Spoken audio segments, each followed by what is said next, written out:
us, given its location, that it would be appropriate here either. Nancy, I know we've been through this, and I'm trying to go between pages, so maybe you could help me. Your regular staff's regular recommendation and the alternate. How does the total number of parking spaces change, or it doesn't? It does not. It does not. So, in the alternate, you're saying the same number of parking spaces, but they're enclosing. The difference is that in the original set of conditions that the staff recommended, it is based just on the square footage, and there's no control on the total occupancy in the building at any one time, other than that which would be in the building code or fire code. In the alternate set of conditions, there is a limitation at any one time in the building for the number of occupants that might be there. Okay, so the total number of parking spaces stays the same, but you accommodate for that by reducing the occupancy. Yes. Right. And now, what happens to the parking spaces that were underground or under the building? Where do those get replaced? Well, or where's the applicant suggesting? If you take a look, let's see where that map is. And I know we've been through this. I just can't we seem have to a go map back that and forth. actually shows. Maybe I should ask Woody that. It might be more appropriate. Sorry. The site plan indicates where those get.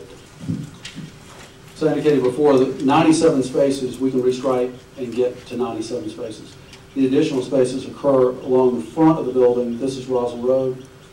There are parallel spaces that exist right now here, and we would convert those into parking spaces, add some additional spaces here and here.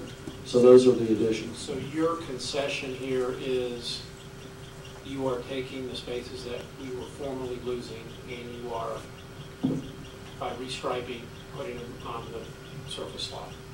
That, and by adding an occupancy cap, which does not exist on the 32 Okay, I want to get to occupancy in a second. But thank you.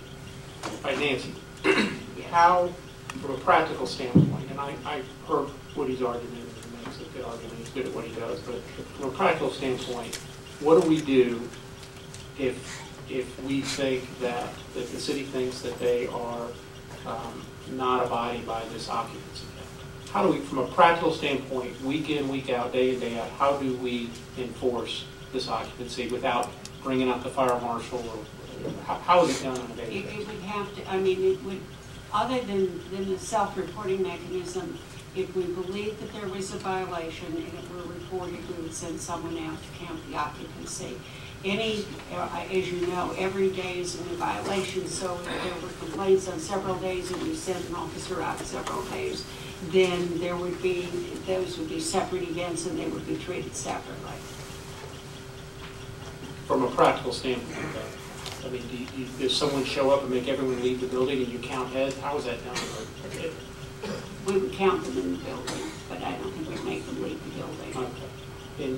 And is that a burdensome thing on the city? It would be difficult to do if we had to do it every day. I would assume that if there were violations, several violations, and we successfully prosecuted them, that would probably reduce the number of violations.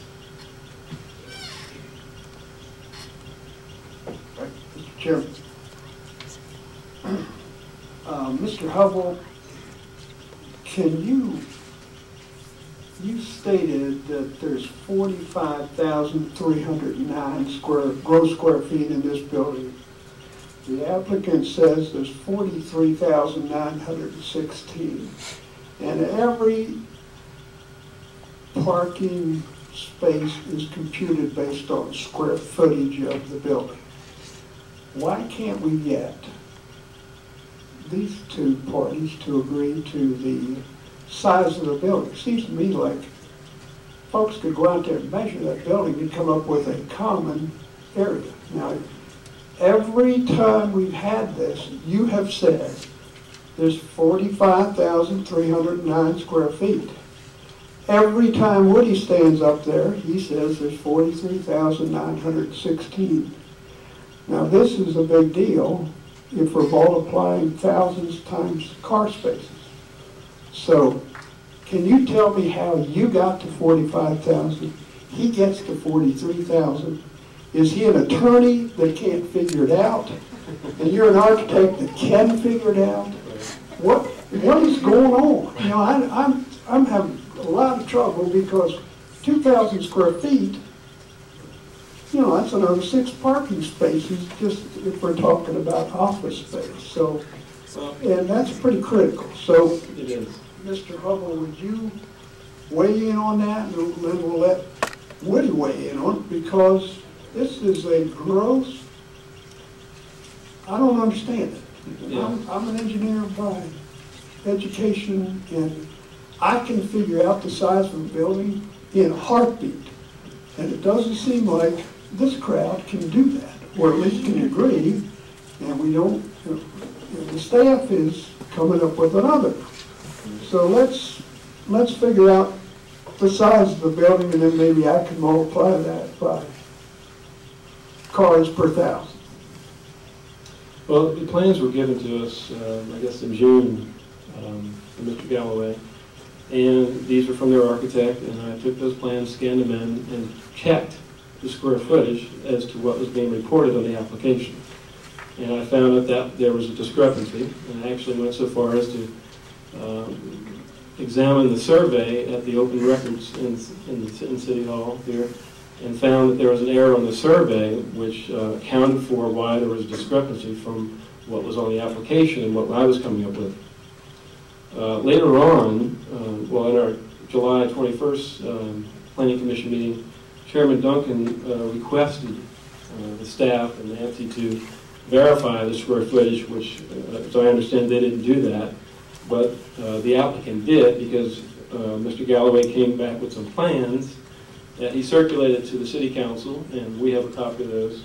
And it was done by their architect, I would assume, or their engineer. And each of the plans, it says total building 45,309 gross square feet.